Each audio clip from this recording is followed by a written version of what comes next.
Bom, senhores, vamos lá. Acho que a professora Flávia está tendo algum probleminha aí. Eu vou iniciar aí a conversa com vocês.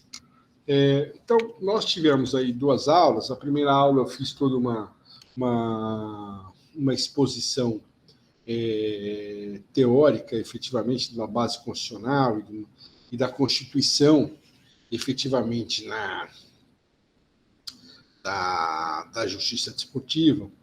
E a professora Flávia, então, na aula passada, ela tratou com vocês, efetivamente,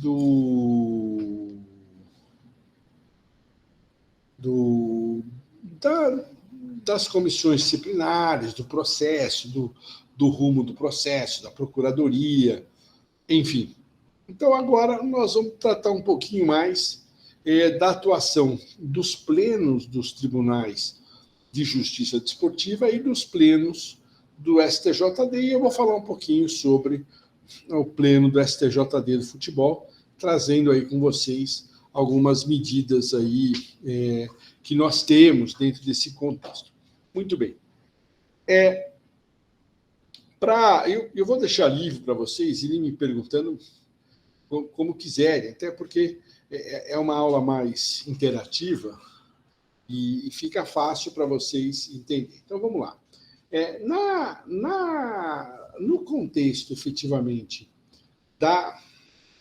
do processo desportivo, quando ele encerra a participação na primeira instância, ou melhor dizendo, nas comissões disciplinares, e aí é comissão disciplinar do TJD, quando se tratar de competição estadual, e comissão disciplinar dos STJDs, quando se tratar de competições nacionais. Dá na mesma.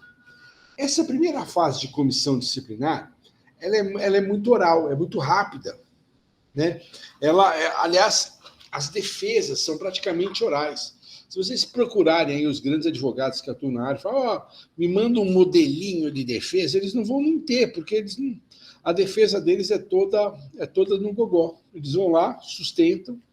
A procuradoria, essa sim fez a peça escrita, mas faz sustentação oral, e os votos são feitos na hora, e a turma julgadora também. Depois o relator ele faz aí depois ele faz aí, como diria para vocês, aí o acordo. Então, por que alguém pode dizer, por que ele não leva o acordo antes? Ele já não leu a peça? É verdade, mas se ele fizer isso, o que vai acontecer? Ele está pré-julgando o processo, porque, na verdade, ele não ouviu a defesa. Professor, posso fazer defesa escrita na comissão disciplinar? Não quero fazer defesa oral. Pode, você protocola a sua defesa escrita, o relator vai fazer um resumo da sua defesa para os demais julgadores e vai ser julgado. Não é comum, mas não é impossível. Tá? Enfim, esse tipo de situação passa para nós numa corrente que traz aí o seguinte, como se faz, então, como se avança esse processo. Eu não estou satisfeito com o processo desportivo, com o resultado da comissão disciplinar. O que cabe? O que eu tenho que fazer? Eu tenho que propor um instrumento chamado recurso voluntário. O que é esse recurso voluntário? É muito parecido com o recurso de apelação, né? Muito parecido com o recurso ordinário nos juizados especiais, o nome que vocês quiserem dar. Na justiça desportiva, nós tratamos desse recurso como recurso voluntário. Ele vem descrito no Código Brasileiro de Justiça Desportiva, ele vem descrito aqui, vou trazer para vocês, vou pegar aqui, no artigo 146, né, e seguintes do Código. Então, ele fala o seguinte, olha, ressalvados os casos previstos nesse Código, cabe recurso voluntário de qualquer decisão dos órgãos da Justiça Desportiva. salvo as decisões do Tribunal do Pleno do STJD, as quais são irrecorríveis na forma do artigo 636, parágrafo 1º. Então, primeiro ponto, né? Existe um limite. Eu consigo recorrer até o Pleno do STJD. Quando o Pleno do STJD decide, acabou a instância desportiva. Então, do que cabe recurso voluntário? De qualquer decisão proferida antes da decisão do Pleno do STJD. Então, por exemplo, agora, quinta-feira, né, dia 30, para aqueles que se interessarem, né, vocês podem colocar aqui uma... Eu vou até colocar no www.stjd.org.br.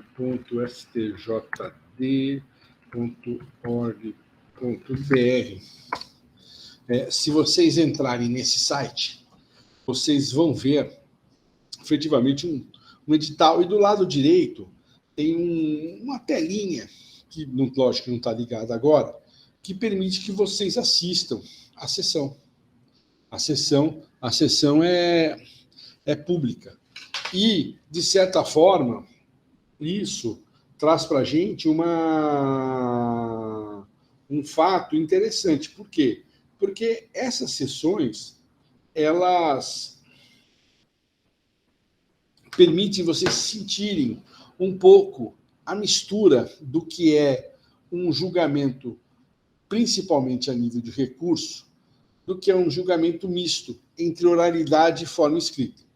Diferentemente da defesa trazida na primeira instância, os recursos voluntários só são admitidos na forma escrita.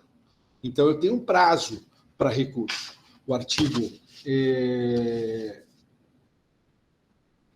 146, ele traz, eu tenho aqui 3 dias da decisão ou do acórdão, ou do conhecimento do acórdão, da lavratura do acórdão, para propor o recurso voluntário. Então, esse recurso voluntário vai levar a um reexame da matéria. Quem pode recorrer? Se na primeira instância a ação mandamental era ligada à procuradoria, no recurso pode ser proposto por qualquer pessoa interessada no feito, qualquer parte. Tanto a procuradoria que não tenha ficado satisfeita com a decisão, quanto a parte que foi atingida, quer dizer, em tese a infratora, também pode propor esse recurso voluntário. Então, o recurso voluntário pode ser tanto por um quanto por outro. Pode um terceiro interessado propor também um recurso voluntário? Se ele já foi admitido, sim. Se ele não foi, ele tem que fazer o recurso no prazo e pedir a sua admissão como terceiro interessado, demonstrando que aquela decisão vai atingir aí os seus direitos. Aí ele também é legítimo para propor essa mudança. Desculpa, esse recurso. A mudança da decisão está restrita ao recurso, né? Impõe-se dentro da condição do tribunal o que nós chamamos de reformatio impejus, o que significa dizer, eu não posso atenuar uma pena porque eu entendi que o tribunal foi efetivamente muito brando. Essa questão aqui traz para a gente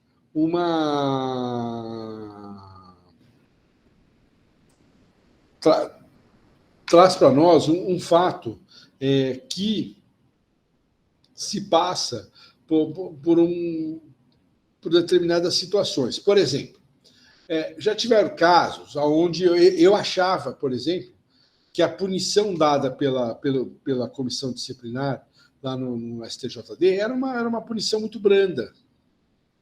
Mas a procuradoria não recorreu. Quem recorreu foi a parte, o infrator, que ele foi punido lá, por exemplo, um atleta punido em 2 jogos, e eu achava que ele tinha que ser punido em 4, por exemplo. Mas, o senhor pode aumentar? Não posso aumentar. Por que eu não posso aumentar a pena? Eu não posso aumentar a pena, porque senão eu estou praticando o quê? Um reformácio impégios. Quer dizer, eu estou adstrito ao recurso. Veja, a vida do auditor do pleno, por exemplo, que é meu caso, é um pouquinho mais fácil que a vida do auditor de comissão. Por quê? Porque eu consigo estudar o processo na sua íntegra. A sustentação oral, que é feita na sessão de julgamento, ela já é previsível. Por quê? Porque eu li a manifestação das partes. Eu sei o que eles vão alegar. Então, eu já levo o meu voto pronto. Né? É claro, sou relator, eu levo o meu voto pronto. E aí eu já vou explicar como o mecanismo disso. Muito bem. Vamos voltar aqui à concepção da sessão de julgamento. A sessão de julgamento, então, do recurso voluntário. O recurso voluntário, então, ele é impetrado no prazo de 3 dias, contados do quê? Da intimação ou do resultado do julgamento, ou se foi solicitado acórdão da lavratura do acórdão. Vicente, por favor. Uma dúvida. Fazer a sua pergunta. Para existir a lavratura do acórdão, na sessão tem que haver o pedido dos advogados para ser feita essa lavratura do acórdão, para depois você fazer em 3 dias o recurso. Vicente, eu vou te pedir uma gentileza. Eu estava com o meu alto-falante baixo, eu não consegui ouvir tua pergunta. Você pode repetir? Não, assim, para fazer o recurso voluntário, é necessário que na sessão de julgamento seja pedido a lavratura do acórdão, senão ele já é publicado no ato ali e vai transitar em julgado qualquer outra.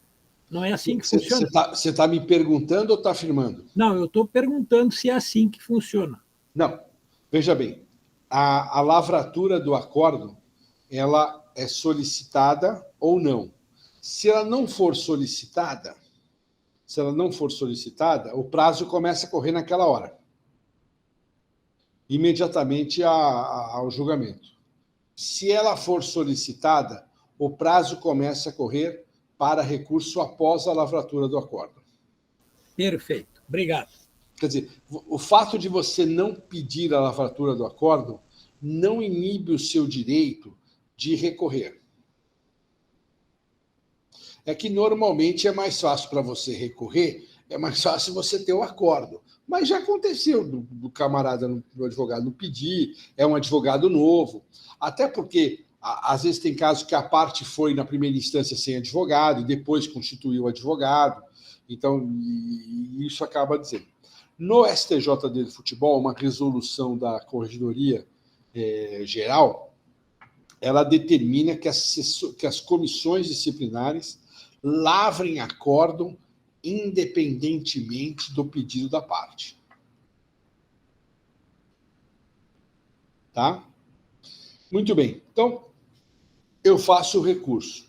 O recurso pode ser parcial, pode ser total. Eu posso recorrer de uma parte, posso recorrer de tudo, eu posso, enfim. Do que eu não posso recorrer? Existe um fator único. Eu falei para vocês a ponta, né? Falei para vocês a ponta, efetivamente, do tribunal. Falei, olha, lá as decisões do STJD eu não posso recorrer. Do pleno. Ponto. Um valor, quando um processo, o valor é só multa, a única punição é multa, quando esse valor ele for abaixo de R$1.000, eu não posso recorrer do Tribunal de Justiça Desportivo para o STJD. Veja bem, eu tenho um caso, TJD de São Paulo. Comissão disciplinar fixa uma multa de R$700 por uma infração. A parte pode recorrer para o pleno do TJD? Pode. Ela perde. Ela pode recorrer para o STJD? Não. Se o caso for só de multa. Se tiver outras punições, pode. Então, também tem uma concepção aí que o CBJD põe um limitador. Os casos abaixo de R$ 1.000 não estão sujeitas ao recurso entre tribunais. Então, não estaria jogando para a instância maior essa condenação. Então, veja, eu já estou trazendo para os limites do recurso voluntário. A partir disso, então, eu vou ter recurso voluntário das comissões disciplinares para o pleno e nos tribunais, de tribunal para tribunal, quando eu quiser uma terceira instância, eu posso também trazer o quê? Um outro recurso voluntário. Então, vamos supor, o pleno do TJD do Maranhão julga um caso e a parte descontente recorre ao STJD. É possível? É possível. Como chama esse recurso? Recurso voluntário, independentemente da instância. Não é igual nós temos na Justiça Civil, por exemplo, olha, aqui é apelação e ali é recurso especial. Ou então na Justiça do Trabalho, aqui é recurso ordinário e depois é recurso de revista. Aqui, então, ambos nós chamamos de recurso voluntário. Muito bem. Recurso voluntário, razões de... Pois não, Hermes. Boa noite. Existe algum tipo de embargos ou agravo que a gente possa se manifestar dentro de alguma dessas decisões ou não? Vamos lá. Se existe o recurso de agravo, quer dizer, na verdade, não existe o agravo na justiça desportiva. Até porque, Hermes, o processo é muito rápido. Ele não comporta esse tipo de medida. Você fala assim, vamos pensar... Eu vou dar um exemplo, o senhor já explicando uma segunda parte. Vocês imaginem o seguinte, o recurso voluntário ele é recebido apenas num efeito, no efeito suspensivo. Desculpa, no efeito devolutivo. Eu fui falar suspensivo, acabei me enroscando com a palavra. Mas, e aí, ele protocolou no efeito, ele está no efeito devolutivo. Mas puxa, se ele está no efeito devolutivo, significa que aquela decisão passa a correr imediatamente, passa a ter valor, eficácia imediata. Muito bem. Para suspender essa decisão, eu tenho que pedir o efeito suspensivo na próxima Corte Superior. Então, se é na comissão disciplinar de um TJD, para o pleno do TJD. Se é do TJD para o STJD, então para a Corte Maior do STJD. Então, a lei regulamenta a possibilidade de eu ter pedidos de efeito suspensivo. Esses pedidos de efeito suspensivo, eles são analisados. Por exemplo, só hoje eu analisei 3 pedidos de efeito suspensivo. É comum esse tipo de situação. Vou dar um exemplo para vocês de uma situação clássica, infelizmente verdadeira. Nós tivemos aí no passado, não muito distante, um caso que ficou muito famoso no STJD do futebol. É o caso da Portuguesa de Desportos. A Portuguesa entra em campo... a Portuguesa teve um processo disciplinar com 2 jogadores. E esse processo, então, disciplinar tem a punição dos jogadores. A decisão passa a ter efeito imediato. Foi numa sexta. Sábado, o jogador estava suspenso. O time da Portuguesa ingressa com a ação, entra em campo e, no final da partida, aquele jogador entra em campo. Escalação irregular de atleta. Levou, então, a um outro processo, um outro procedimento, pelo artigo 223 do CBJD, que culminou... no artigo, hoje eu estou com a cabeça onde? No artigo 214 do CBJD, que culminou, então, com a perda de pontos da Portuguesa, que levou ao seu rebaixamento. O que a Portuguesa tinha que ter feito imediatamente aquele julgamento daquele atleta? ela tinha que ter imediatamente entrado com recurso voluntário com pedido de efeito suspensivo. Caso o atleta, caso o auditor entendesse que era caso de conceder o efeito suspensivo, automaticamente o jogador teria condição de jogo. Como isso não foi feito, levou àquele desastre que todos vocês conhecem, que levou aí ao rebaixamento da Portuguesa. Então, o manuseio do recurso voluntário com pedido de efeito suspensivo é uma técnica da advocacia na justiça desportiva muito interessante, porque é no efeito suspensivo que os advogados conseguem interromper da decisão da primeira instância ou da segunda instância, conforme o caso, aquela decisão que vai para a corte maior. Muito bem. Então, quer dizer que toda decisão proferida por aquela instância, ela não vai estar passiva de reanálise. Sempre tem que subir para uma instância superior. Sempre tem que subir para uma instância superior. Uma reanálise que talvez pudesse ser feita, Hermes, cabe embargos declaratórios, para aclarar algum ponto. Mas é um fato que também a gente passa a perceber o seguinte, mas por um erro material. A lei fala da concepção do embargo ser infringentes? Tem a possibilidade. Olha, não foi assegurado, por exemplo, uma parte não foi intimada do julgamento por qualquer motivo. Puxa, olha, checamos, ela não foi. Então embargos infringentes, anula o julgamento e vai ser julgado novamente com aquela parte. Enfim, isso pode acontecer? Pode acontecer. Não é comum, mas pode. De qualquer forma, não existe a reconsideração do julgamento do plenário. O que existe, às vezes, é a reconsideração do julgamento do primeiro despacho. Então, como é que funciona na prática? Imagine o seguinte, você, Hermes, como advogado, impetra um recurso voluntário para o clube seu cliente, para o atleta seu cliente, enfim, para aquele que te interessar. Cai para mim, Paulo Feus, auditor. Eu recebo. E, por qualquer motivo, eu não concedo o efeito suspensivo. Vamos supor, olha, eu não vi, não estou vendo aqui a urgência, eu não estou enxergando aqui a necessidade da concessão do efeito suspensivo, por qualquer razão que seja. Essa decisão minha de não concessão do efeito suspensivo, ela é irrecorrível. Somente o plenário, quando for julgar, vai se reavaliar. Porém, você pode, à parte, pedir uma reanálise pelo relator? Pode. Eu posso pedir uma reconsideração? Pode. Acontece que, como eu falei para vocês, o processo desportivo ele é muito rápido.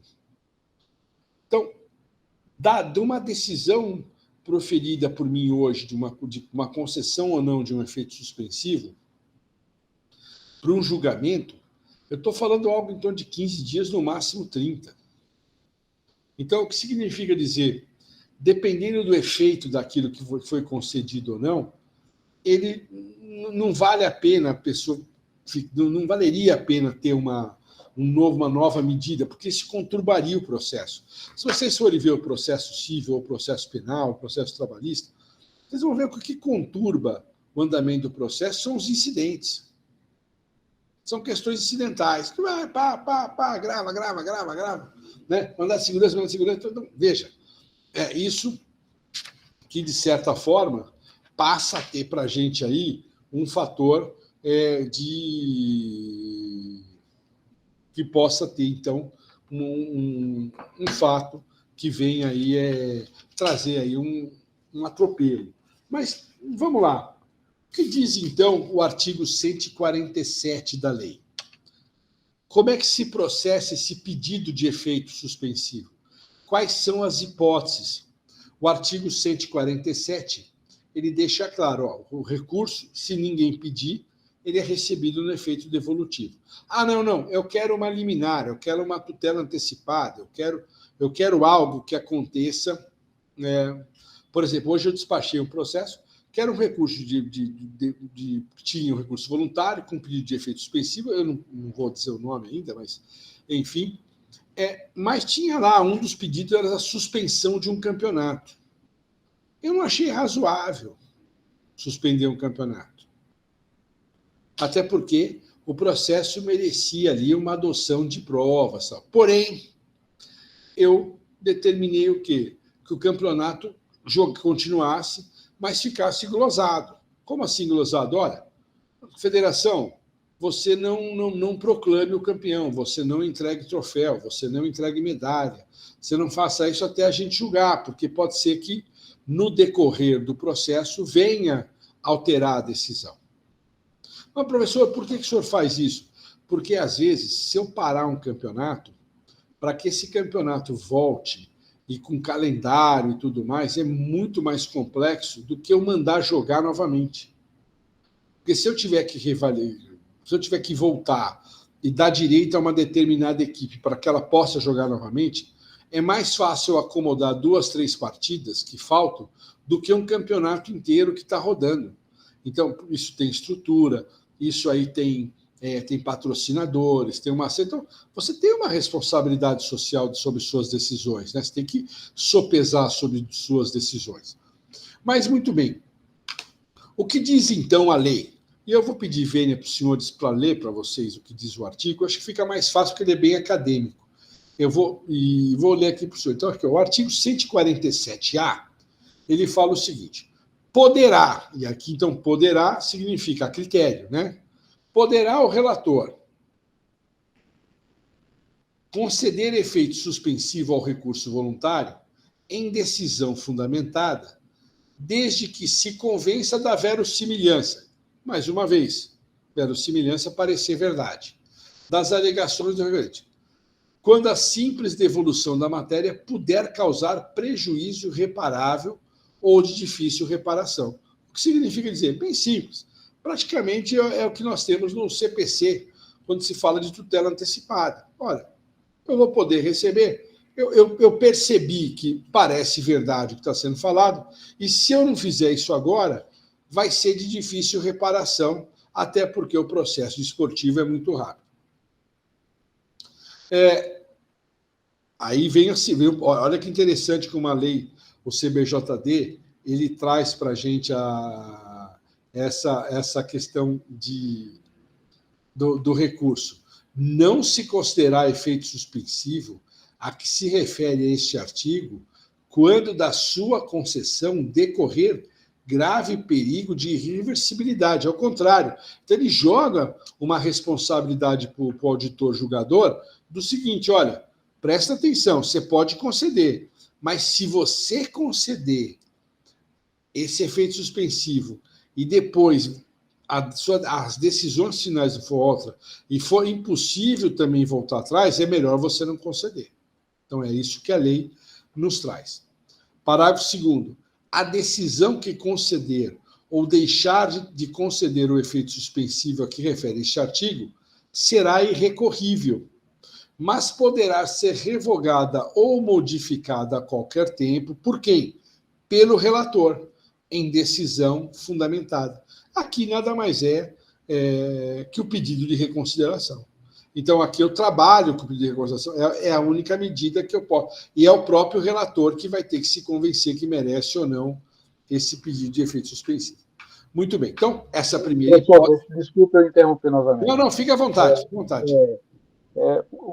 O que eu estou percebendo aqui é que o efeito suspensivo que é dado dessa decisão, ela pode se confundir com o mérito do próprio pedido, é isso? Não pode se confundir com o mérito do próprio pedido. Às vezes você tem que tomar cuidado até para que você... Porque, na estadual, na Justiça do Trabalho ou qualquer outra, se a gente entra com uma medida de urgência, a gente não pode confundir-la com o pedido principal, senão ela é indeferida. Né? Nesse caso aqui, a gente poderia recorrer de forma que venha a se confundir o mérito, né, com o próprio efeito dessa tutela aqui, né, entre aspas. Né? Entre aspas, sim, porque eu estou pedindo o efeito suspensivo e estou tentando... Claro. Como nesse caso aqui, como o processo é muito rápido, nessa hipótese aqui, em tese, o relator lê ele já estima o que ele vai votar. Entendi. Pode ser que ele se convença ao contrário, mas ele já estima o que ele vai votar. Ele fala, não, aqui, com certeza, no meu voto, eu vou atender esse recurso. Então, ele dá o efeito suspensivo aqui. Muito bem. Então, aqui é poderá, convencimento do auditor.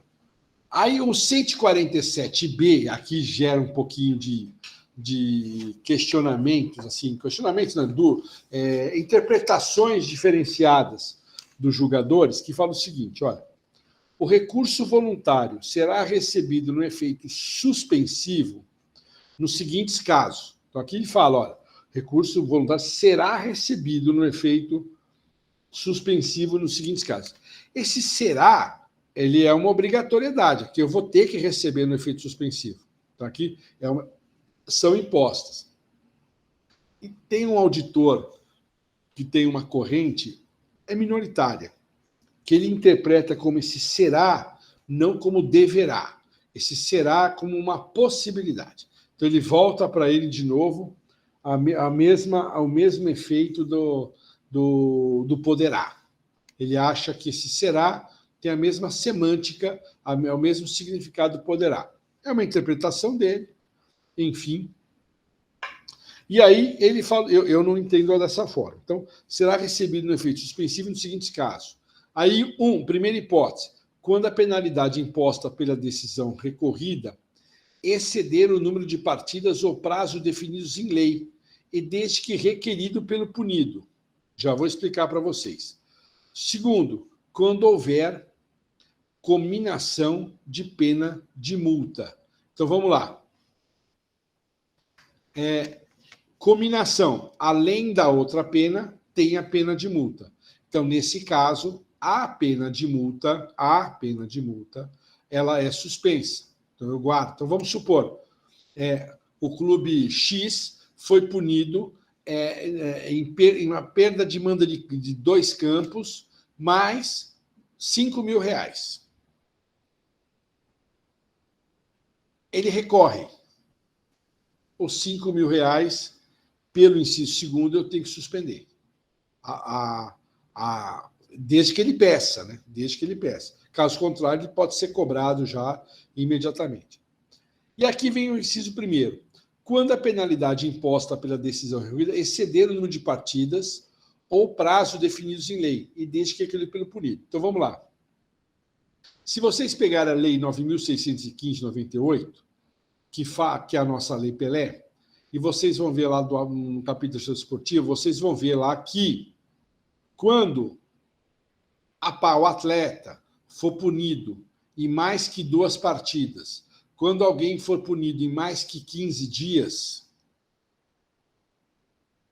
eu tenho que aplicar efeito suspensivo. Então, um atleta que for punido em 4 partidas, ele excedeu o mínimo legal.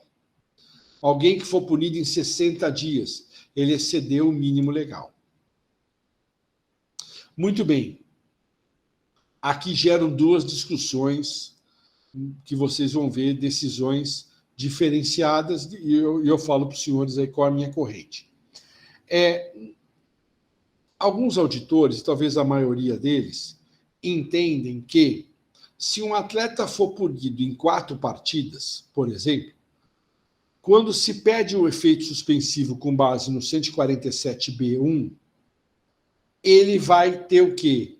O efeito, eu tenho que conceder o efeito suspensivo na 3ª e 4ª partida, não na 1ª e na 2ª. Quer dizer, eu estou no mínimo legal, somente o que excedeu o mínimo legal. Então, eu suspendo a partir da 3ª e 4ª partida.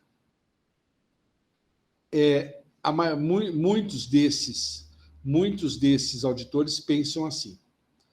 Eu, pessoalmente, entendo que, uma vez que a penalidade passou do mínimo legal, eu sou obrigado a receber no efeito suspensivo. Então, eu penso nessa hipótese. Só ressalvo quando eu aplico também o parágrafo 1º do 147A, que para mim é uma cláusula geral.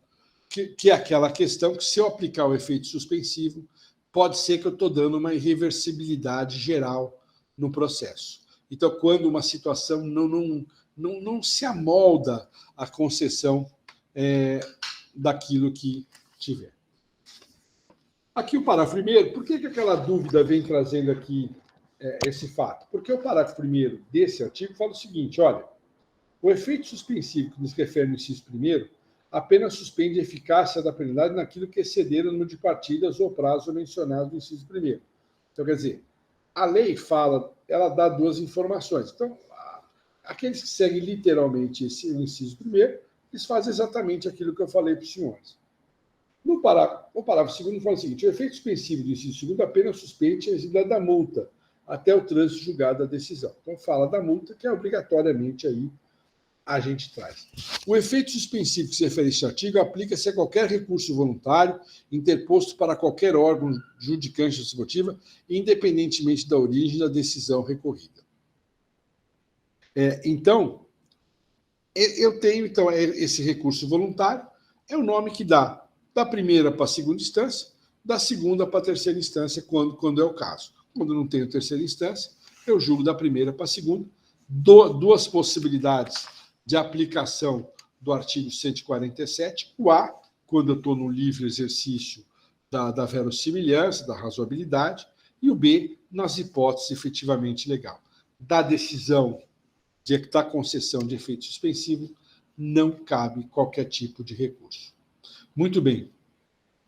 Então, aqui, como é que se processa, então, o recurso voluntário na prática? É marcada uma sessão de julgamento, é permitido a sustentação oral pelo prazo regimental, e aí vai do regimento de cada tribunal, que pode variar entre 10 e 15 minutos, conforme o tribunal. Normalmente, o presidente da sessão, que é o presidente da corte, ele pergunta ao recorrente e aos recorridos se o recorrente quer relatório e voto ou se ele quer só relatório. O que significa isso, pessoal? Relatório e voto, a parte escuta o que o relator está falando e, se concordar com o voto, ele simplesmente faz uma afirmação e não se incomoda. Normalmente, os advogados são o seguinte, olha, eu quero, aqueles que pedem relatório e voto, eles falam o seguinte, olha, eu quero relatório e voto, porém, caso tiver alguma divergência, eu quero ter o direito de usar minha palavra. Então, imagine o seguinte, vamos supor que o relator vote com o recurso voluntário. Dê razão ao recurso voluntário. O recorrente, ele não vai sustentar aquilo que o relator acabou de falar, ele vai concordar. Vem o segundo a votar. E normalmente vem uma ordem no tribunal que atende, então, não digo uma hierarquia, mas uma questão temporal. O segundo a votar é sempre o vice-presidente da casa. É uma ordem. O vice-presidente vota. Vamos supor que o vice-presidente ele vote divergente do relator. Então, nesse momento, o advogado pode pedir a palavra. Então nesse eu quero sustentar porque houve um voto de divergência. Tá? Então, ele pode, mas não é a cada voto, ele tem direito a uma sustentação oral. Como ele não sustentou no começo, ele pode sustentar no primeiro voto divergente. Ponto. Aí, só para vocês entenderem a lógica, quem vota? O vice-presidente. Depois, os auditores mais antigos da casa. E o último a votar é o presidente. O presidente abre a sessão e o último a votar é o presidente e ele proclama o resultado. Então, o primeiro a votar é o vice-presidente. O último a votar é o presidente. E aí, o presidente da sessão, que nem sempre é o presidente da corte, normalmente é. Mas, às vezes, o presidente da corte, por algum motivo, não pôde participar. Então, quem preside é o vice-presidente. E aí, o primeiro a votar é o decano, o mais antigo. seguindo efetivamente a ordem. Professor, Por exemplo, licença, e a ordem, né, para fazer a manifestação da defesa, o advogado, mesmo tendo, por exemplo, o primeiro voto favorável, o segundo não favorável, ele pode esperar até o último para poder manifestar a sua defesa? Ele poderia fazer isso para poder ver contagem de votos, se seria favorável ou não? Não, ele teria que se manifestar no primeiro voto divergente. Ah, entendi. Então, no primeiro voto divergente, ele teria que se manifestar. Normalmente, Hermes, o que eles fazem quando eles optam por essa questão, quando o relator vota de um jeito, eles acabam nem sustentando, porque aí já entra no voto divergente e já começa a adesão ou não, efetivamente. Mas, em tese, é esse. No primeiro voto divergente, que se eu não fiz, após o primeiro voto divergente, eu venho. Para eu esperar a contagem para depois tentar, muito embora na justiça desportiva é muito interessante. Não são todos os casos que dão votação unânime. Muitos casos dão votação divergente. E há debate entre os auditores. Então, é muito interessante que os debates acabam, principalmente em questão de interpretação de direito, do que um acha, do que o outro acha, do que um faz, do que o outro faz. Então, nessa linha de conduta, você tem aí a atuação do advogado de forma plena, né? Porque se você enxerga o advogado... Lógico, quando começou os debates de julgamento, não pode os advogados e procuradoria mais se manifestar, a não ser se é para esclarecimento de alguma questão de fato. Vamos supor, eu estou votando e falo, olha, naquela noite chuvosa... E aí o Hermes levanta a mão, doutor, o senhor está tendo algum equívoco. Era um domingo de sol. Então não é noite. Perdão, então houve um equívoco. Então, tipo assim, é só para correção de situações materiais que estão sendo ali colocadas, faladas. Não para elencar direito, né? Entendi. Mas passou aquele momento, não fez a sustentação, precluiu, tem que aguardar, então, o final. Tem que acabar o julgamento. Julga, o presidente proclama o resultado. Se é feita no TJD, cabe recurso ao STJD. Se é feito no STJD, acabou ali o processo desportivo. Cabe embargo de declaração? Cabe, mas praticamente encerrou ali o processo desportivo. É interessante, mas muitas vezes, por conta da idade, talvez, eu sou o último a votar antes do presidente lá no STJD. Eu sou o último. Eu costumo brincar que eu falo que eu espero a maré vir, que eu vejo como está. Às vezes o meu voto é importante, às vezes eu já sei que perdi. Eu voto sempre com a minha convicção, independente de eu perder de 8-1, 7-2, ou virar. Mas várias vezes eu já votei. E várias vezes alguns colegas pares alteraram o voto, se sensibilizaram pela nossa opinião. Então, esse é uma figura interessante, porque existe a possibilidade de alterar meu voto até a hora da proclamação do resultado. Às vezes, por acomodação, a gente muda o voto. Como assim acomodação? Imagine assim, eu tenho um caso onde eu quero punir com perda de mando de 10 jogos. Um outro colega também. Só que o que tá triunfando ali ou é uma absolvição ou uma perda de mando de campo de 2 jogos. Se contar as perdas dos votos, pode ser que a absolvição ganhe.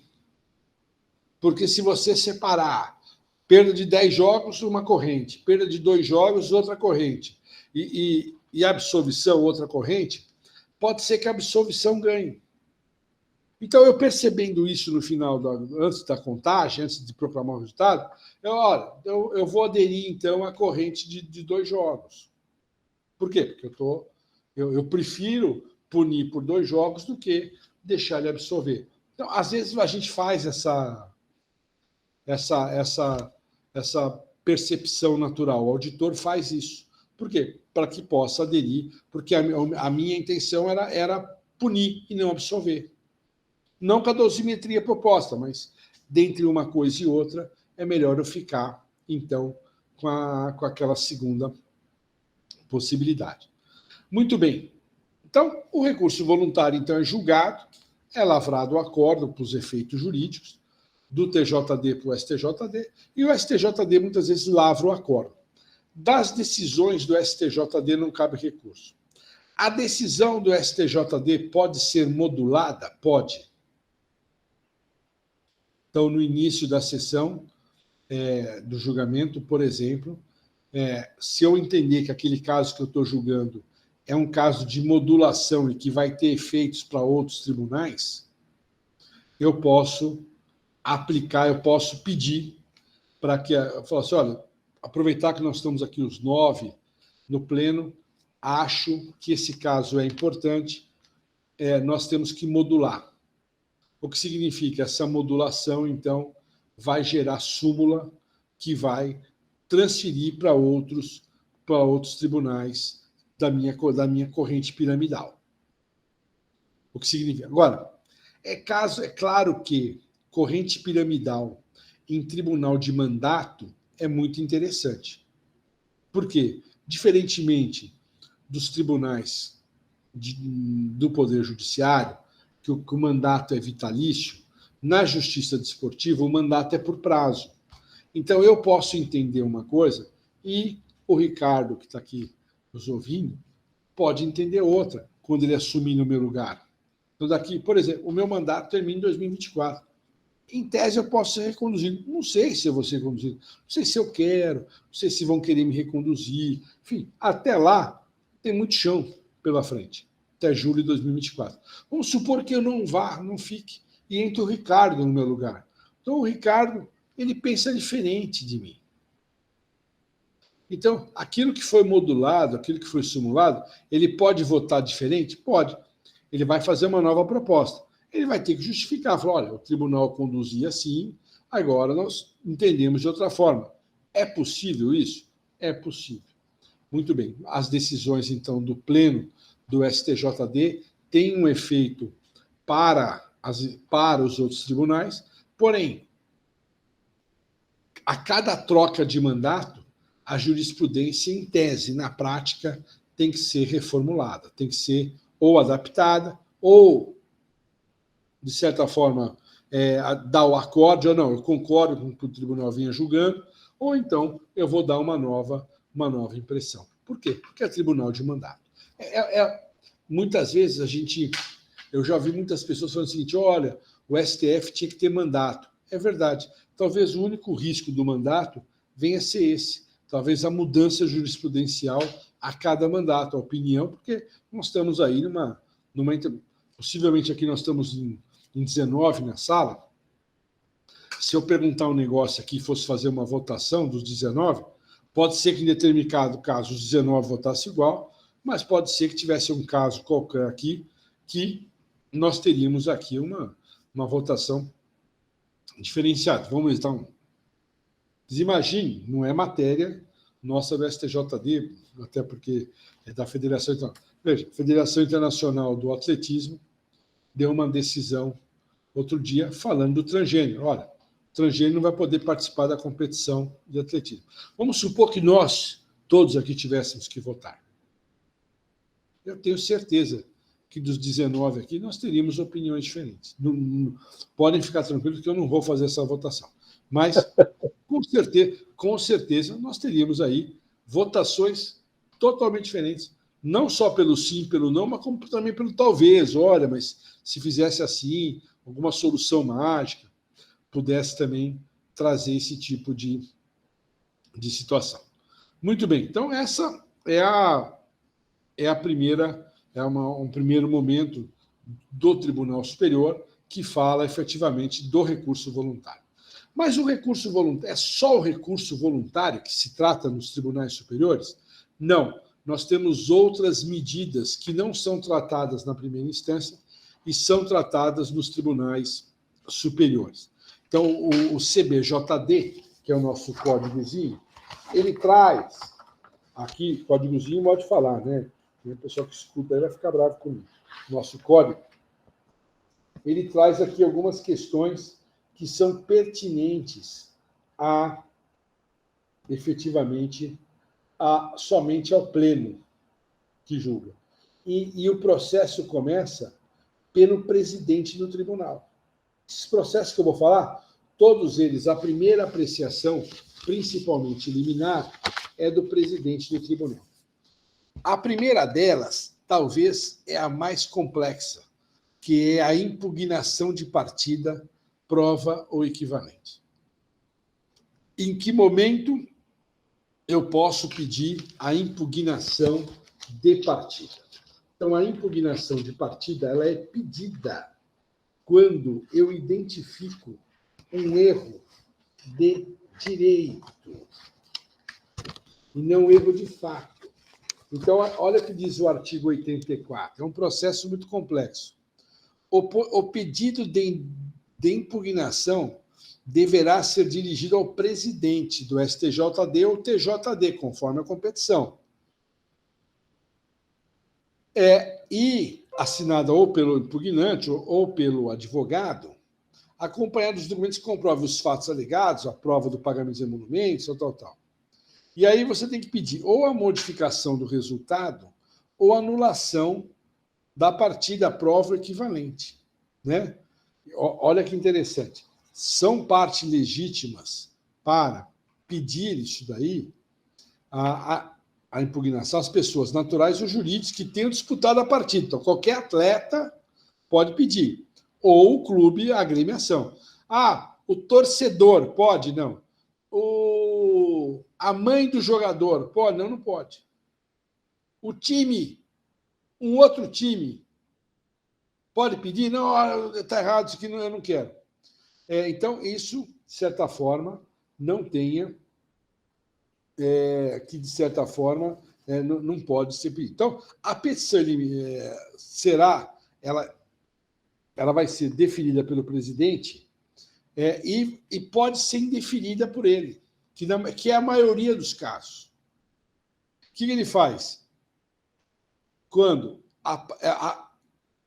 ela é manifestamente inepta, quando a parte é manifestamente legítima, quando faltar condição exigida pelo Código para a iniciativa da impugnação, não comprovados os pagamentos das custas. Por quê? Porque se ele recebe, ao receber, os pontos daquela partida ficam glosados e vai aguardar o julgamento da corte. Então, olha que interessante, é dado ao presidente do tribunal, olha a responsabilidade, a decisão de receber ou não o pedido. Ele faz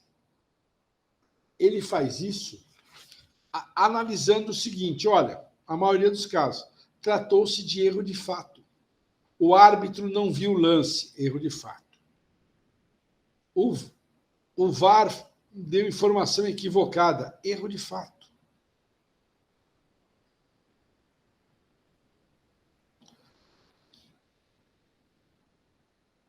Manipulação de resultado, erro de direito, dolo.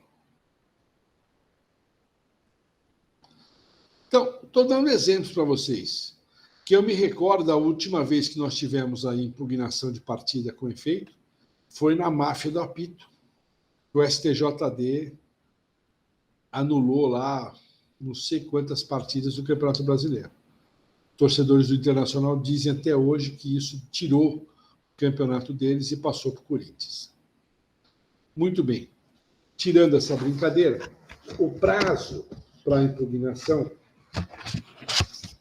é de 2 dias da entrada da súmula na entidade de disputa. Divulgou a súmula, nós temos 2 dias para impetrar essa ação. Não entrou em 2 dias, e os 2 dias aqui é corrido. Se a CBF, por exemplo, divulgar no sábado, eu conto domingo e segunda-feira é o prazo, tem que entrar com a ação. Ela é muito rápida, porque ela afeta o campeonato. Não cabe pedir impugnação no caso de inclusão de atletas sem condição legal para participar da partida, prova equivalente, porque isso é outra tipificação penal, onde pode vir ser julgado e perder os pontos da partida. Professor, então, não é caso de impugnação. Pois não, Hermes? Licença. A gente está falando aqui essencialmente do futebol, né? O senhor traz ali porque toda a sua experiência. Tá? Mas digamos que a gente esteja falando de campeonatos estaduais em outras modalidades, como, por exemplo, o ciclismo, a natação da vida em águas abertas ou piscina e tal. Normalmente, as federações, né, que são organizadoras desses eventos, eles não, não vão lavrar a ata. Não tem, entendeu? São federações pequenas, estaduais, e aí tem um campeonato de ciclismo qualquer, ele não tem a ata. Mas algum dos participantes se sente prejudicado, né, e quer entrar com um recurso. Nesse caso, ele poderia utilizar, já que não existe a ata, o resultado oficial divulgado pela federação. Então, na verdade, não é que não tem a ata. A ata é a súmula, esse resultado oficial. Então, isso daí, então, veja bem, essa é a ata. Ah, entendi. Tá. Então, é porque no futebol a gente fala da ata porque ela tem a súmula na hora, porque é o árbitro que faz. Ah, mas teve lá, não tem, mas a federação divulgou. Veja, a tua pergunta foi espetacular, porque é claro que a gente sempre fala do futebol. Mas quando acontece em outras modalidades, é a mesma regra. Então, no ciclismo é a mesma coisa, no basquete é a mesma coisa. Teve um caso no handball, acho que foi ano passado, me pareceu que foi até interessante aí a história, do ponto de vista jurídico. A pessoa que me contou inconformada, mas, de qualquer forma, o que eu entendi da história, porque eu não estudei o caso, mas me parece que teve o árbitro da partida teria errado em alguma questão de tempo, e aí faltava, acho que 10 segundos para acabar a partida. Então, o tribunal aceitou o pedido e mandou jogar os outros 10 segundos. No handball, esses 10 segundos é uma eternidade. Não é igual ao futebol, que o cara dá um bicão e a bola vai. É igual no basquete, é igual em alguns esportes. Esses 10 segundos, dá para acontecer muita coisa. Né?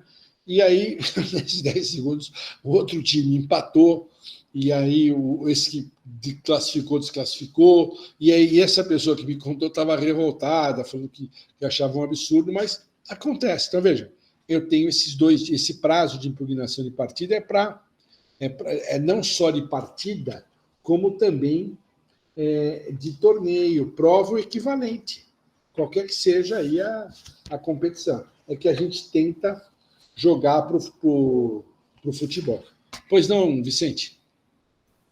E se não está lançado na súmula, o que fazer? O que não estaria lançado na súmula? Algum fato que não Isso, esteja. você tem que usar dos meios de direito admitido. A súmula ela é um documento da autoridade. Então, a intercorrência deveria estar lá. Se ela não está, é um erro da súmula que não pode tirar o seu direito. Então, você vai ter que levar o fato e vai ter que provar de outra maneira o que aconteceu, um vídeo, enfim, o que for possível para provar a sua tese. Okay. Tá bom? Vamos lá. Então, toda vez que vocês escutam, olha, o time tal entrou, né, com um pedido de. Até ver se eu tenho um aqui fácil, até para ler para vocês. Só um segundinho, quer ver? Vamos ver. Eu acho que tem um aqui, ó.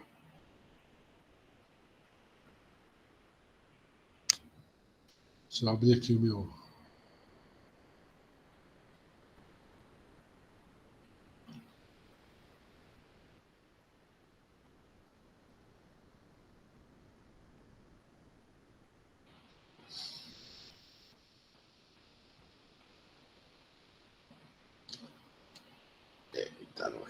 Nós temos que achar onde está.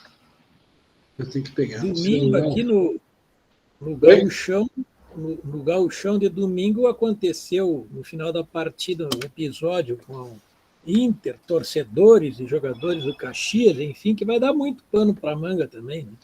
Com certeza. Não é caso, esse é o típico caso que não é de anulação da partida, mas é efetivamente aqui, ó.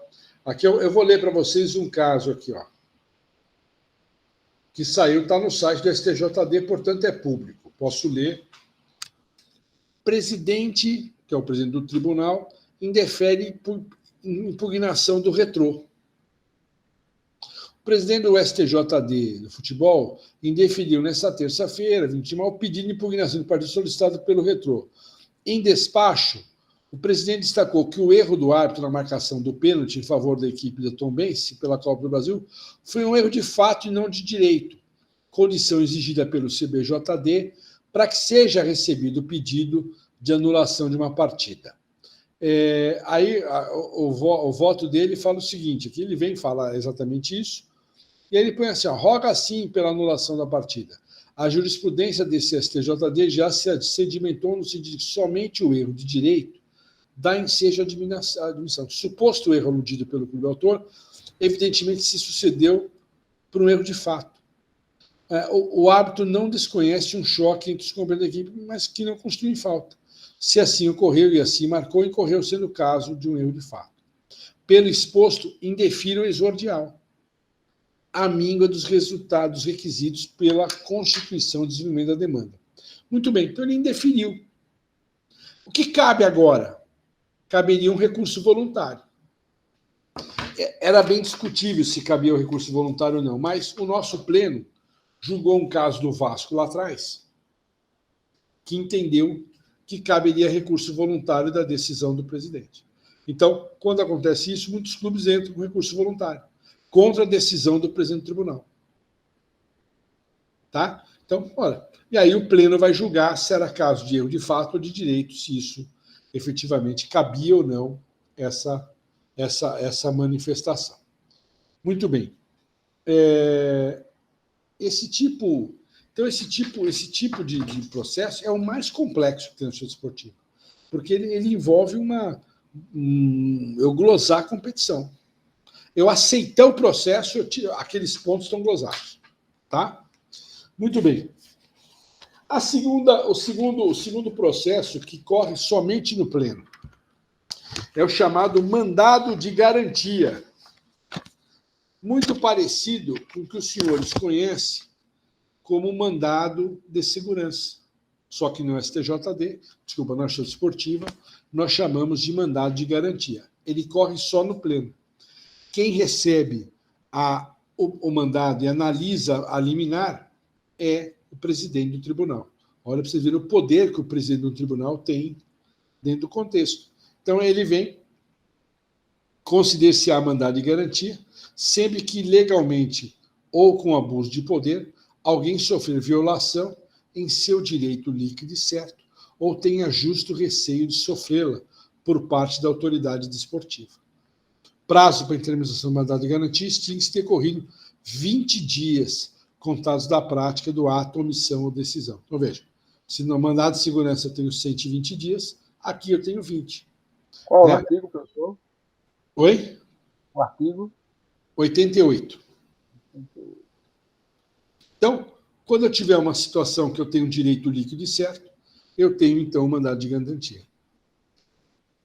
Não concede mandado de garantia contra o ato ou omissão ou decisão que caiba a recurso próprio, ou tenha sido concedido o efeito suspensivo. Então, aqui, aí vem aqui os artigos falando aí a questão que o presidente vai despachar em primeiro momento, vai dar liminar ou não. Então, nós temos esse fato. Se esse mandado de garantia for proposto no pleno de um TJD, e o pleno depois julgar, falar o seguinte, olha, não tem ou tem direito líquido e certo, cabe recurso da parte envolvida. Por exemplo, nós tivemos um caso que foi julgado na sessão passada do pleno do STJD, eu era o relator. E um clube do Paraná entendeu que tinha um mandado de garantia a participar de uma competição. O pleno do TJD do Paraná entendeu que ele tinha esse direito. Quando eu analisei o caso, data máxima vem, eu entendi que eles não tinham esse direito. Mas eu analisei o quê? A nível de recurso voluntário. Cabe, então, recurso voluntário da decisão do mandado de garantia? Cabe, desde que a decisão não seja proferida pelo pleno do STJD. Então, se proferida pelo pleno de um tribunal inferior, cabe aí o recurso voluntário. Então, nós temos aí, então, dentro do STJD, dos tribunais, o mandado de garantia, muito utilizado. Na prática, como funciona?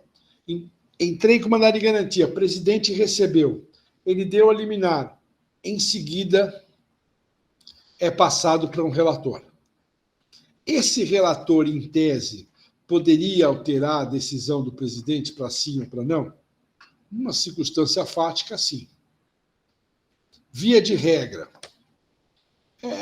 às vezes, como o processo é muito rápido, acaba não acontecendo. Teve um caso que foi interessante, que foi até comigo, eu fui o relator, esse caso foi amplamente divulgado no começo do ano, não era bem um mandado de garantia, se não me falha a memória, acho que era uma medida nominada, que eu já vou explicar para os senhores o que é. Nós tivemos uma disputa entre o Betinho e Patinga, no Campeonato Mineiro de Futebol, que valia a vaga para a primeira divisão do Campeonato Mineiro.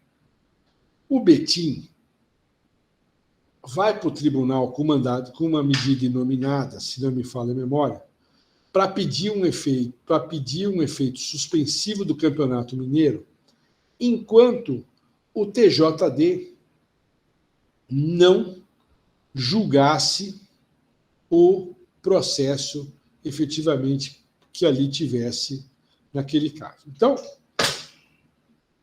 com base nisso, o presidente do tribunal, meu amigo Otávio Noronha, deu uma decisão suspendendo o Campeonato Mineiro. A Federação Mineira de Futebol entrou com recurso voluntário da decisão dele. Por quê? Porque, na verdade, era uma decisão que atingiu o seu campeonato. Ela entrou com uma decisão. Quando isso aconteceu, eu fui sorteado relator. E nesse pedido de recurso voluntário que ele fez, existia um pedido no curso do processo que era de retratação ou de reconsideração da decisão. Eu entendi, na minha modesta opinião, que eu, como auditor de pleno, tenho a mesma força que o presidente na hora da votação, mas eu achei que eu não poderia reconsiderar a decisão que não foi dada por mim. E eu, monocraticamente, caçar a decisão do presidente, eu acho que o pleno pode caçar a decisão do presidente, não o auditor, não ficando numa guerra entre conflitos de normas. Então, o que eu fiz? Eu recebi o recurso, vi a decisão de retratação, baixei o processo e devolvi para o presidente para ele analisar a retratação dele. Ele, no caso, retratou e liberou parte do Campeonato Mineiro. Esse processo depois foi julgado, mas a nível de recurso voluntário, não mais a nível de medida excepcional. Por quê? Porque havia aí uma situação dessa que se trazia dentro desse contexto. Já trazendo para os senhores aí sobre a medida... Até porque, professor, eu acho que, no caso, sim, né, uma opinião, no caso você viesse a reconsiderar essa decisão, iria promover até uma insegurança jurídica, né, com relação às decisões do próprio tribunal, né? Ou seja, enquanto um julga favorável, o outro vai lá e desfaz, somente se tratando do presidente, né?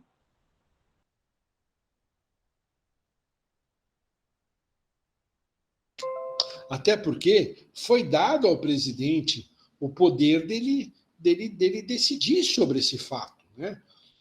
E, ao mesmo tempo, foi dado o poder para mim para eu relatar e trazer nesse contexto.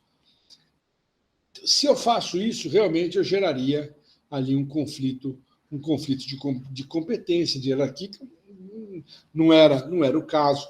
Então, se o processo seguiu o curso normal. Muito bem. Uma terceira medida, falei da impugnação, falei para vocês do mandado de garantia. Vou falar para vocês agora da medida inominada. Para vocês verem quantas ações nós temos dentro da justiça esportiva nesse mercado, que muitas vezes as pessoas acham que é só aquele julgamento, mas os advogados, eles lutam, né, efetivamente com a medida inominada. Ela serve, então, ela é proposta também perante ao presidente do tribunal, e ela pode, em casos excepcionais, conforme o artigo 119, e no interesse do esporte, em ato fundamentado, poderá permitir o ajuizamento de qualquer medida não prevista nesse Código, desde que requerida no prazo de 3 dias a contados da decisão, do ato, despacho, da inequívoca ciência do fato, podendo conceder efeito suspensivo ou liminar, quando houver fundado receio de dano irreparável, desde que se convença da verossimilhança da alegação. Então, veja, o presidente do tribunal, mais uma vez, ele recebe. Vocês estão vendo muitos processos andando no STJD hoje que dizem respeito à questão de ingressos ou de torcida única. Então, no Nordeste está muito comum isso. Alguns estados estão vindo com questão de torcida única. E a Copa Verde, a Copa Nordeste, ela é disputada em vários estados. Então, o que acontece? Às vezes lá o Pernambuco, aqui só vai jogar a torcida, aqui é a torcida única. Mas no jogo de volta, no outro estado, não era. Então, gera um desequilíbrio. Então, o que acontece? Muitas vezes, você tem um fato como esse, que efetivamente tenha o quê? O tribunal manda, então, olha, não, você vai ter que dar a carga de processo. Quando se tem decisão conflitante da justiça desportiva com a justiça comum ou com o Estado, ordem estatal, o presidente do tribunal tem sido muito hábil para não entrar na discussão de qual decisão vale, que ele tem feito, olha, vai jogar com o portão fechado. Não vai ter torcida de ninguém. E aí, eu mantenho o equilíbrio da competição. Aconteceu agora, no fim de semana. ABC e agora o outro time, o Náutico. Né? Jogaram em Belém com o portão fechado. Medida inominada. Essa medida inominada depois vem para o pleno, aonde o auditor ou vai validar os atos do presidente do tribunal, ou vai invalidar, ou vai dar perda de objeto. Quando o presidente não... E aí tem um fator interessante. Quando o presidente dá liminar, eu tenho que avaliar 2 situações como auditor. Se aquela liminar tem que ser validada ou não. E 2, se eu vou julgar procedente ou improcedente a medida. Ela é autossatisfativa na maioria das vezes. Quando o presidente não concede a liminar, o julgamento é ou eu mantenho, julgo procedente, ou dou perda de objeto da medida, porque ela se esvaiu. Olha, é para conceder ingresso, cota de ingresso do jogo X. O jogo X já foi. Eu não tenho como voltar a mandar, joga de novo, porque eu quero. Isso aí depois pode ser revisto numa indenização, olha, você não fez isso, você não cumpriu.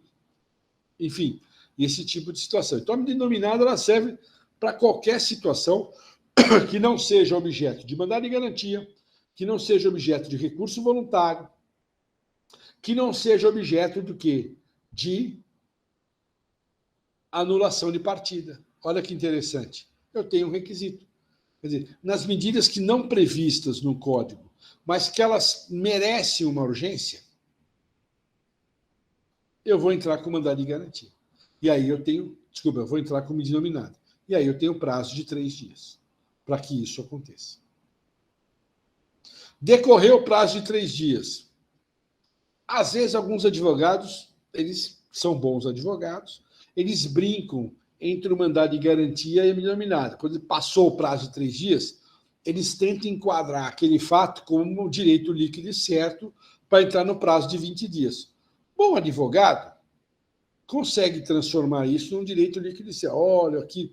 E aí, no mínimo, você vai apreciar se aquele direito era líquido e certo ou não. Né?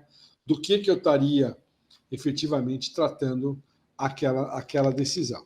E essas medidas. Então, vamos lá. Anulação de partida de resultado. Mandado de garantia.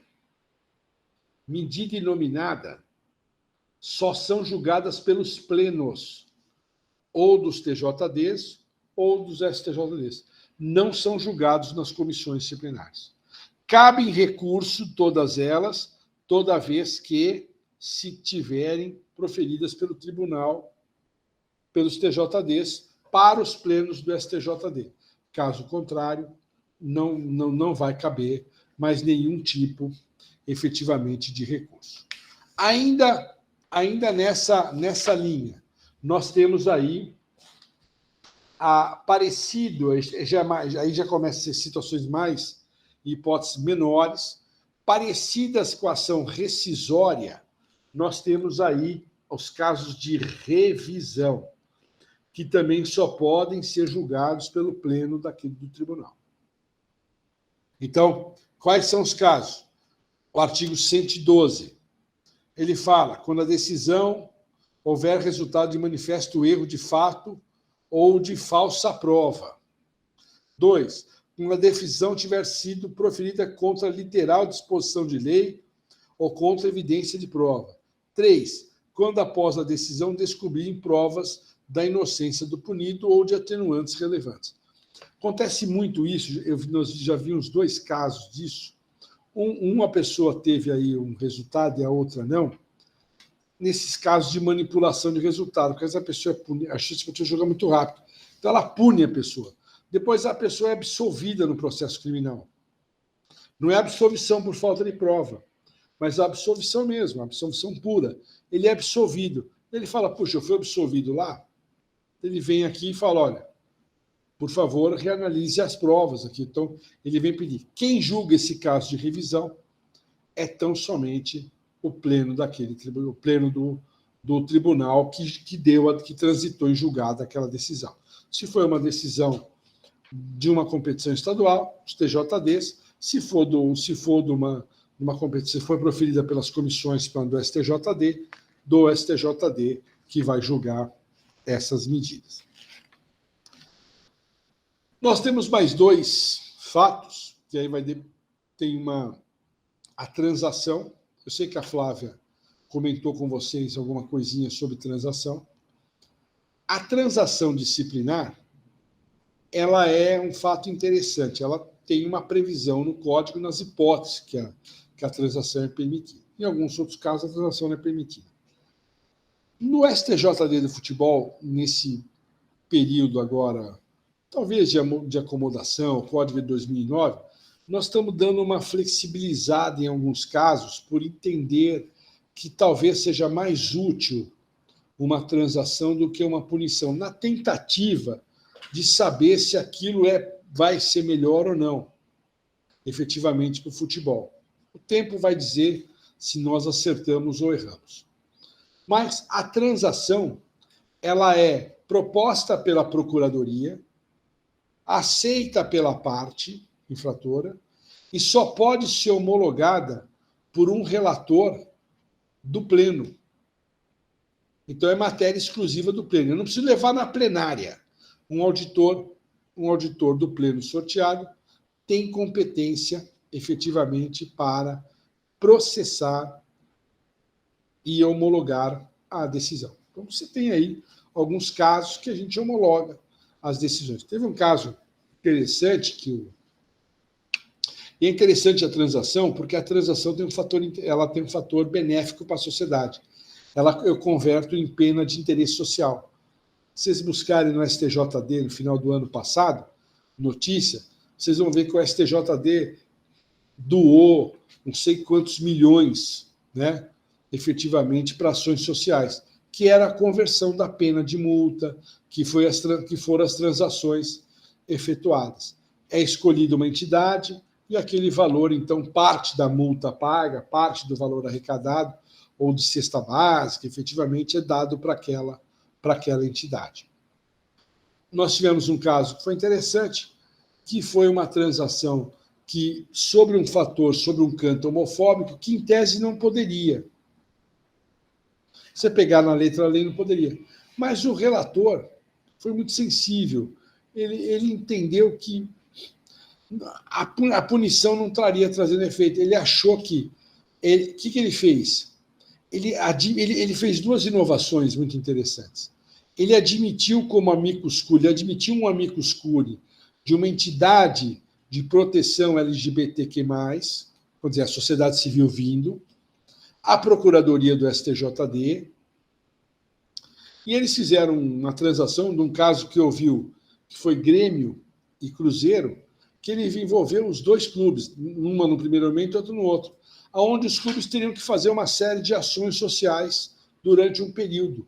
Então, os times entraram com braçadeira LGBTQ+, tinha um vídeo no começo do jogo do astro do time pedindo para a torcida respeitar o próximo. Eu não sei dizer para os senhores se isso causou... Eu não tenho esse dado hoje para falar, olha, isso foi bom, não, mas é uma tentativa. Porque a punição, por si só, não está só resolvendo. E vocês estão vendo, a violência está forte nos estádios. A violência está indo, correndo solta, efetivamente. Veja, o caso que levantaram ontem, alguém levantou o caso que ocorreu ontem, eu não posso falar muito do caso, porque esse caso... Fui eu. O Vicente, né? Esse caso, com certeza, vai chegar no pleno do STJD, mas o caso, aparentemente, é vergonhoso. Um pai entrar com o filho, invadir campo para bater... Quer dizer, levar o filho no colo, quer dizer, que desespero é esse? Esse cara, com todo respeito, pode ser um excelente pai, mas isso pode levar, inclusive, a ele a sofrer um processo no âmbito familiar. Será que ele tem condição de ter guarda do seu filho numa situação como é? Porque, veja, não é que ele estava correndo com o filho e se protegendo, ele veio, defendeu e brigou porque estava com o filho na mão. Isso aí seria totalmente permissível. Eu me recordo, e aí é engraçado que às vezes a gente ganha força, né? Eu me recordo uma vez eu estava num parque de diversões, estava eu e minha esposa, e eu tenho filhos gêmeos, né? Eles eram pequenininhos. Veio fechou o tempo, ia vir um temporal, mas era um negócio assim assustador. Cada um pegou o filho no colo e saímos correndo. Eu não sei nem como é que eu corri, como é que eu subi aquelas escadas. Então, veja, uma coisa é no desespero, você salvar o seu filho. Outra coisa é se eu pegasse o meu filho e fosse para o meio do temporal querer, olha, eu quero enfrentar porque eu sou o valentão. O que me causou estranheza nesse caso é como esse camarada entra no gramado com o filho para agredir. Quer dizer, se foi essa a intenção dele, qual foi a intenção dele? Ou ele foi lá para cumprimentar e se defender? Não sei. Então, veja, tudo isso vai ser apurado no seu devido processo legal. Mas que o caso é chocante, né? Ele chama... Na polícia, ele disse que o portão foi aberto pelos seguranças do Internacional. Mas foi aberto para quê, né, Vicente? E aí com a criança ia ser pior ainda, né? E aí ele pega, né? Outro dia eu estava numa sala de aula, Vicente, e aí um aluno meu, palmeirense roxo, ele falou, professor, o STJD puniu o técnico do Palmeiras, só porque ele chutou o microfone, só porque ele não sei o quê. Eu falei, puxa vida, mas que absurdo, né? Falei, você imaginou se você me convida depois para tua casa e eu chego lá, eu chuto tudo também? Teus pais vão achar isso super normal também, né? Ele deu risada, talvez eu nem conheço o caso, nem sei se tem recurso. Mas, às vezes, as pessoas... Por que eu estou dando esse exemplo aqui? Porque, na verdade, às vezes as pessoas têm a impressão, Vicente, que o estádio é uma grande latrina, né? Lá é campo neutro, lá pode tudo. Lá eu posso xingar, bater, ofender. Ah, não, lá não é um campo psiquiátrico onde eu vou lá e... É lógico que nós temos momentos de tensão que nós queremos extravasar, né? Todos nós somos seres humanos, quer dizer, Existe um momento que eu quero gritar, eu quero berrar. Então, eu vou no banheiro, me fecho, me enfio minha cabeça debaixo do chuveiro e grito, né? E vejo. Quando você vê uma decisão judicial não a seu favor, eu costumo brincar, eu leio a primeira vez, a nossa vontade primeira é de xingar o julgador. Aí você lê a segunda vez, você já lê um pouco mais tempo. Na terceira vez, na quarta, na quinta vez, você já está mais calmo, você já começa a entender qual foi o raciocínio, você já começa a pensar no recurso. Por quê? Porque, na verdade, o que a parte quer é que o advogado seja profissional, não é para ser emocionado. Ele não quer você abraçando com ele, rezando junto, ele quer você para defender.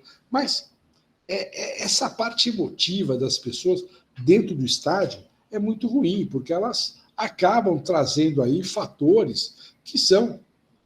Né? Outro dia eu estava almoçando com 3 juízes amigos meus e eles falaram, nossa, e a gente estava falando de história de estádio de futebol, eles falaram assim, nossa, mas o futebol hoje está muito chato, né? Ninguém pode mais nada. Eu falei assim, tá chato porque você nunca foi xingado.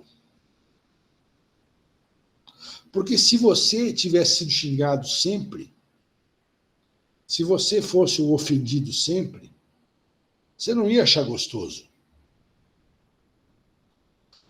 Porque quando a gente mexe com os outros, é fácil. Dura quando mexe com você, mexe com seu filho, mexe com o seu próximo. É difícil as pessoas perceberem esse ato de responsabilidade. Não é questão que a vida está mais mimimi. É questão que efetivamente existe um padrão de respeito. Existe, lógico, algumas situações que estão exageradas, que vão ter que ser controladas no exagero, né? Qual o limite disso, se aquilo aconteceu ou não aconteceu, se aquele fato é assim, não é assado, se isso... Mas eu não acho, por exemplo, normal um jogador como Vinícius Júnior entrar no estádio e ser ofendido. Eu não acho isso normal. E não vou achar isso normal nunca. Veja, o cara é uma estrela. Veja, nós estamos falando de um dos maiores jogadores a nível mundial. Ele entra e é ofendido. Vocês imaginem isso para baixo. O que acontece no Campeonato Espanhol? O que acontece aqui no Campeonato Brasileiro? Existem alguns lugares que tem uma tradição, às vezes algum apelido, alguma coisinha, que não era... No Sul mesmo, tem um local aí que... Eu não estou lembrado do termo que é utilizado, mas não é ofensivo. É um termo utilizado na região. Tal. Claro, são situações que têm que ser vistas no devido processo legal.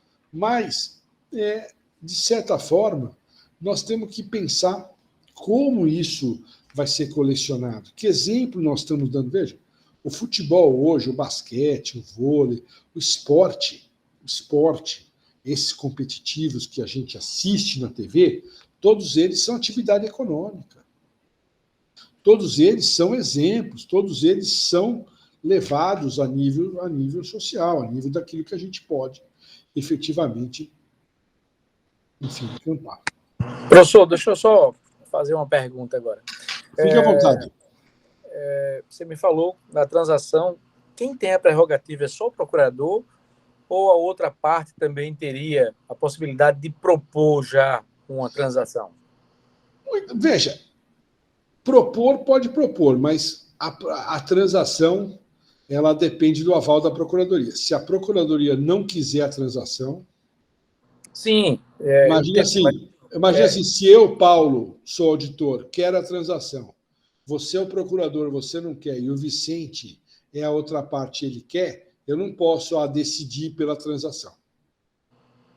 Entendi. Né? Ela está ali... Por quê? A Procuradoria, ela recebeu... ela é a titular da ação desportiva. Ela que decide. Procurador-geral, se ele decidir que não tem que processar, ele não vai processar, não tem o que fazer. De tamanha responsabilidade aí do procurador-geral. Muito bem. Essa questão agora, então, passa para a gente para o último ponto que eu quero falar com os senhores, que é são casos interessantes também, que são dos inquéritos desportivos. O inquérito desportivo, então, vem previsto no artigo 78, se não me falha a memória. Eu não sou muito de decorar o artigo, não, mas de tanto usar. Desculpa, artigo 81. E aí, Então, o presidente do tribunal ele determina a abertura de inquérito, ou a pedido de alguém, ou de ofício por ele mesmo. Pede a quem? Alguma parte interessada, procuradoria, e o inquérito, então, ele tem o objetivo de uma produção de provas. Então, você tem lá um contexto desse inquérito. Normalmente, quem preside o inquérito é um auditor. A lei não fala se é auditor do pleno ou se é auditor de comissão. O TJD do futebol aqui em São Paulo nomeia auditor de comissão. O STJD do futebol nomeia auditor do pleno. Regimento interno do tribunal que acaba definindo. Eu nunca entendi muito bem por que no STJD é o pleno, e aqui, por exemplo, talvez o auditor do pleno tenha um pouco mais de poder que um auditor de comissão. Então, devido à sua função, ele dá um despacho e a autoridade que está lá sendo investigada vai cumprir, porque sabe que está lidando com o auditor, com a corte máxima, efetivamente, da casa. Então, nós estamos tendo muito inquérito hoje de manipulação de resultado. Nós estamos tendo muito inquérito, efetivamente, para apurar casos de racismo, homofobia. Nós estamos tendo inquérito para apurar descumprimento de decisão judicial do próprio STJD. Então, esse inquérito, a diferença desse inquérito, tem muita confusão, e alguns auditores entendem que o inquérito é parecido com o inquérito criminal, que é a palavra inquérito. E aí, até teve uma discussão no pleno do nosso, lá um dia, não, debate, né? Discussão, quando eu falo debate. Porque é o seguinte, olha, eu não tenho que abrir para ampla defesa e contraditória no inquérito. O inquérito eu apuro e a ampla defesa e contraditória é no processo. Eu entendo que não. Eu entendo que eu tenho que abrir para ampla defesa e contraditória no inquérito. Por quê? Porque o artigo final do inquérito, diferentemente do inquérito policial, vocês vão saber ver comigo aqui. No inquérito policial, se o delegado, que é a autoridade do inquérito, ele entender que não houve crime, ele pode arquivar o inquérito? Sim ou não? Pode arquivar o inquérito? O delegado? Eu não estou te ouvindo, Hermes. Você vê que você está falando aí, mas está com a... Oi, perdão. Ele tem que encaminhar para o Ministério Público. Porque o autor da ação penal é o Ministério Público. Então, ele não tem poder de arquivar. Ele vai apurar e vai mandar. Ele pode até dar o parecer dele, dar a impressão dele. Olha, eu acho que aqui o Paulo Feus não praticou o fato. Normalmente, o parecer do delegado, muitas vezes, é seguido, até pela sua experiência, ele apurou as provas, assim por diante. Muito bem. O artigo 82 aqui, ele fala o seguinte, ó. Caracterizada pelo auditor processante a existência de infração, determinada a sua autoria, os autos de inquérito serão remetidos à Procuradoria para providências cabíveis. Então, o que eu faço? Se eu entender que o caso é de apuração, eu determino para a Procuradoria para as providências. Ela vai denunciar. E aqui vem o ponto final. Não restando caracterizada a infração, ou não determinada a autoria, os autos de inquérito serão arquivados por decisão fundamentada do auditor processante. Então, aqui eu posso fechar o inquérito sozinho. Então, eu não vejo outra alternativa que senão a ampla defesa de contraditório. O inquérito aqui ele tem uma outra função, não tem a função penal. Ele tem uma função preliminar de produção de provas. Por quê? Porque o processo desportivo, se vocês juntarem tudo que foi falado, e por isso que eu deixei esse item por fim, se vocês pegarem tudo que nós falamos aqui, eu, a Flávia, 3 aulas com vocês, se a gente pegar tudo isso, vocês vão ver que esse processo é muito rápido. Na comissão disciplinar, onde se roda a primeira instância, a dilação probatória é aquela prova que pode ser produzida em audiência. Aquela prova que não pode ser produzida em audiência pode ser definida ou não. Então, muitas vezes, a Procuradoria, para ter elementos, ela precisa do inquérito, porque ela chega lá com a prova constituída. Então, o inquérito tem essa finalidade, apuração do fato através de prova. Então, é isso que efetivamente não. E ele corre em segredo ou... Ele corre em segredo. Ele corre em segredo. Diferentemente do processo, Hermes, ele corre em segredo. Ele corre em segredo de justiça. Até porque eu estou apurando um fato que eu não tenho certeza, né? Eu não posso expor. Alguns inquéritos tornam-se públicos. Por exemplo, eu fui o auditor processante do caso que envolveu o Rafael Ramos, do Corinthians, e o Edenilson, do Internacional. A TV estava na porta. Eu estava... Veja, mas eles não presenciaram o depoimento. Se fosse uma sessão aberta do tribunal, processo, eles poderiam estar assistindo a sessão, ou pelo YouTube, ou no plenário, aonde quisesse. Entendi. Certo? Legal. Pessoal, são 10:09 e acredito que muitos de vocês ainda não jantaram. Muitos de vocês, como eu, ainda estão no escritório. Então, acho que o objetivo dessa aula aqui hoje, e das aulas anteriores desse curso, quando eu combinei com a doutora Flávia, era talvez, com a experiência que nós estamos tendo aí no tribunal, efetivamente, era perceber que existe um campo na advocacia desportiva que pode ser bem explorado quando bem controlado. Muitas vezes a gente percebe quando um advogado que não tem experiência, é normal, não tem experiência na área, ele entra para defender a justiça esportiva, ele quer impor o ritmo da justiça comum. Protesto pela produção de provas. A produção é naquele dia, amigo, não é daqui a um mês. Eu quero fazer... Veja, então, essa advocacia, cada justiça, talvez nenhuma outra justiça consiga dar tanta efetividade ao princípio da oralidade. Talvez vocês podem acusar, vocês podem ouvir o que vocês quiserem da justiça desportiva, por falta de profissionalismo, o que vocês quiserem, mas vocês não escutam que a justiça desportiva julga sem o devido processo legal. O futebol é muito corrido, nós temos problemas em alguns lugares do Brasil, nós temos problemas...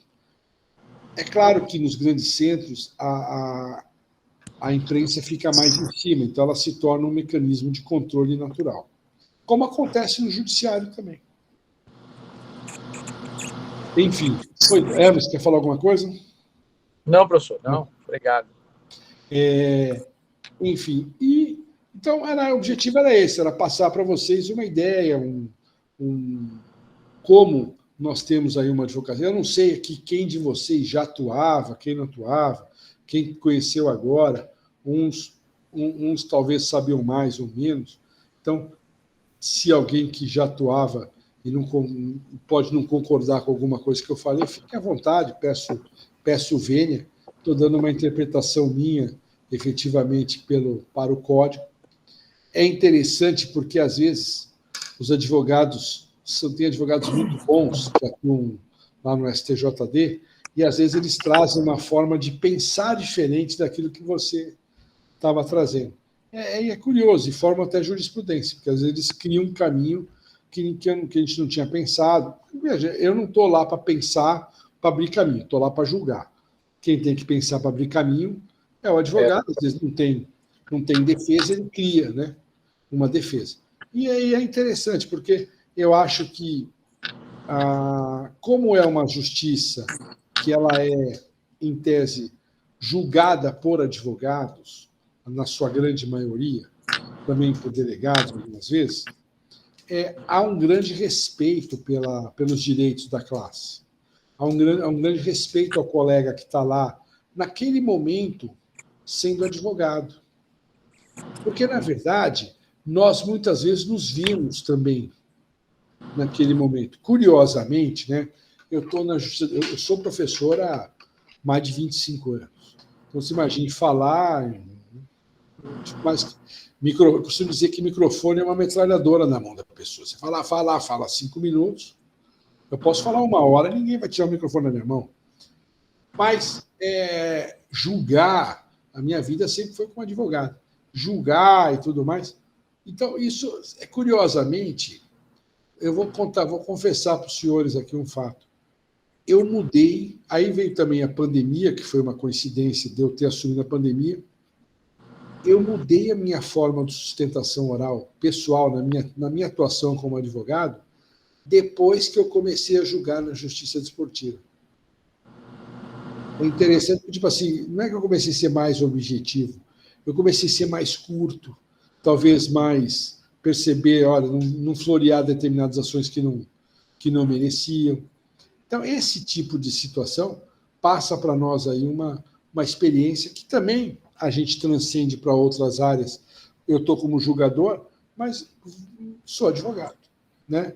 Talvez venha esse fato, e talvez ela se torne até mais humana que outra justiça. Não estou criticando a outra julgada, outra justiça, mas talvez essa seja mais próxima do advogado, ele consegue enxergar esse tipo de fato.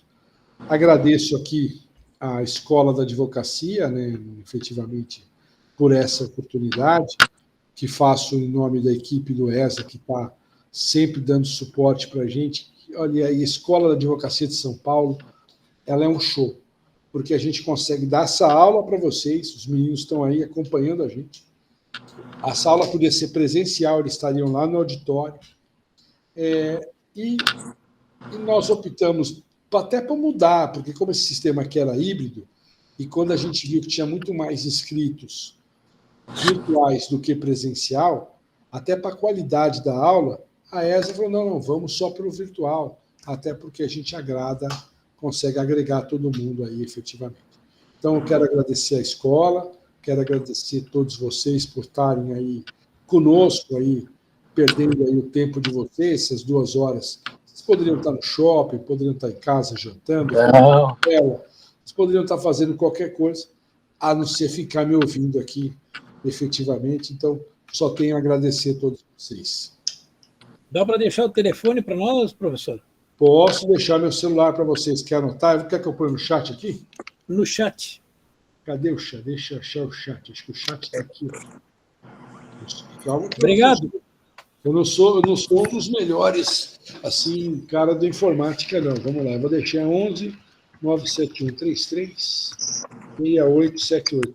Só peço que manda uma mensagem. Obrigado, professor. Excelente aula, viu? Muito didático. Obrigado você. Está aí meu celular. Só se identifique falando que era aluno do curso da ESA, tá? Porque às vezes a gente recebe tanta propaganda aí, não vou nem falar que tanta gente procurando. Às vezes ninguém te manda recado para te dar dinheiro. Ou é cobrador, né? ou efetiva, brincadeiras à parte, mas para eu poder atendê-los aí, vocês aí, da forma que os colegas, da forma que merecem, estou à disposição. Só para terminar. Daqui a pouco eu te chamo para dar uma palavrinha na Rádio Charrua de Uruguaiana. Tá bom, Vicente. Você é locutor da rádio? Não, eu tenho um programa de esportes há 25 anos na rádio. Ah, que bacana. Parabéns, Vicente. Você está onde? Uruguaiana, Rio Grande do Sul. Ô, grande Rio Grande do Sul, Uruguaiana. No ano passado eu cansei de dar entrevista aí para o Rio Grande do Sul por conta do caso do Edenilson e Rafael Ramos. Aí. Mas, aliás, o sul do Brasil é muito articulado, né? Essa questão, a imprensa, ela convive aí com os fatos, né, Vicente? Assim, de uma forma bastante intensa, né? Eu brincava, falava o seguinte, olha, eu conheci um procurador há muitos anos atrás, eu não me recordo que da vista dele, do gabinete dele, eu não me lembro se ele era do Inter ou do Grêmio, mas eu lembro que ele deixava metade da janela fechada. Mas por que você está com a janela fechada?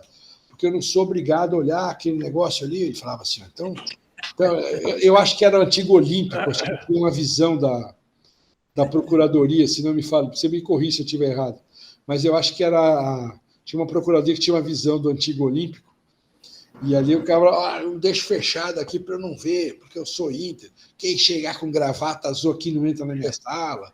Então, você tem aí esses folclores que são gostosos, né, da tradição da torcida e não a violência.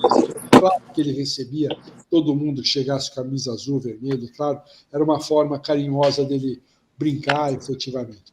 Mas, gente, muito obrigado. Boa noite para Professor, obrigado. vocês. Desculpe. E disponha.